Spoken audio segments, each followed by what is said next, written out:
My name is Sylvia Arthur. I'm the founder of the Library of Africa and the African Diaspora, and we are a decolonised private library in the heart of Accra in West Legon, in Accra, Ghana.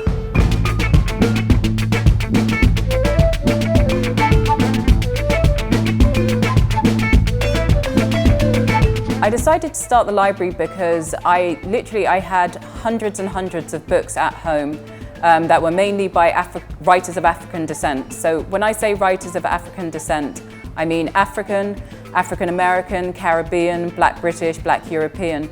And they were just sitting at home not being read by anyone. And I thought that this was a waste. They could be being used by people who ordinarily wouldn't have access to these kind of books. And so that's when I decided to start the library. That was way back in 2011.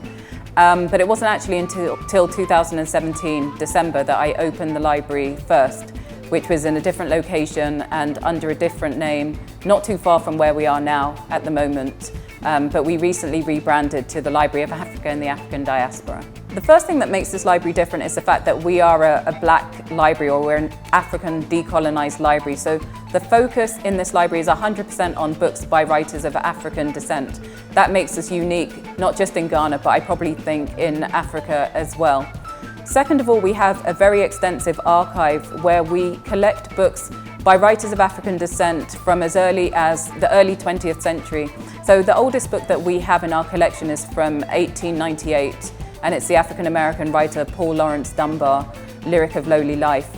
So we have complete collections of works by Toni Morrison, for example, the African-American writer, Alice Walker, Maya Angelou.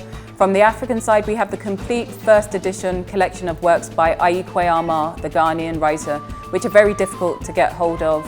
Also Ama Ata Edu, for example, Nawal El-Sadawi from Egypt, Naguib Mahfouz from Egypt. We have writers from all across the African continent.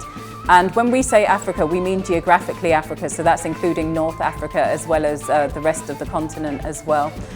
Black British writers, we have Zadie Smith, her whole collection, Aminata Fauna, Andrea Levy, and also Caribbean writers as well, George Walcott, Earl Lovelace, Edwidge Danticat, a whole collection. So that's the second thing.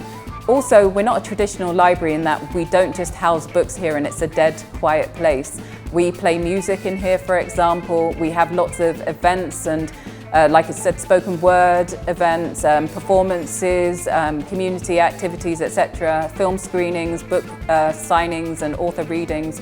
So there's a ton of activities that goes on in this place as well that would attract people who aren't necessarily attracted to reading. It's completely self-funded from my day job. I'm a communications consultant by profession, and I was working with a private organisation that works with the European Commission in Brussels.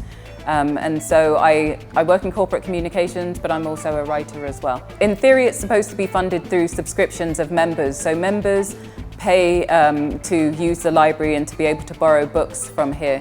And theoretically, that should pay for the sustaining of the library, but obviously it doesn't, so it's completely self-funded. The kind of people who are members here tend to be expats, repats, diasporans, or Ghanaians who, for example, they lived abroad or studied abroad. They just went to university for 4 years or whatever it is abroad, and then they've come back and they don't have access to the same kind of library facilities that they had whilst they were studying.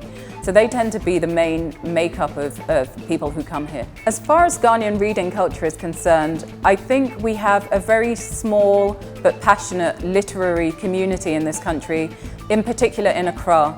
But the reading culture actually needs to be developed, unfortunately. I think it's something that we did have way in the past, but it's unfortunately fallen off because of other priorities in people's lives, and it's something that needs to be developed again. It's been an interesting journey. It's been challenging because I don't think that libraries, and especially private libraries, are something that the people are used to here. They're used to going to public libraries that are free, and it's having to convince people that coming to a library and reading and books is something worth paying for has been a difficult task. Final words, please follow us on Instagram and on Twitter at LOATAD_org, that's LOATAD_org.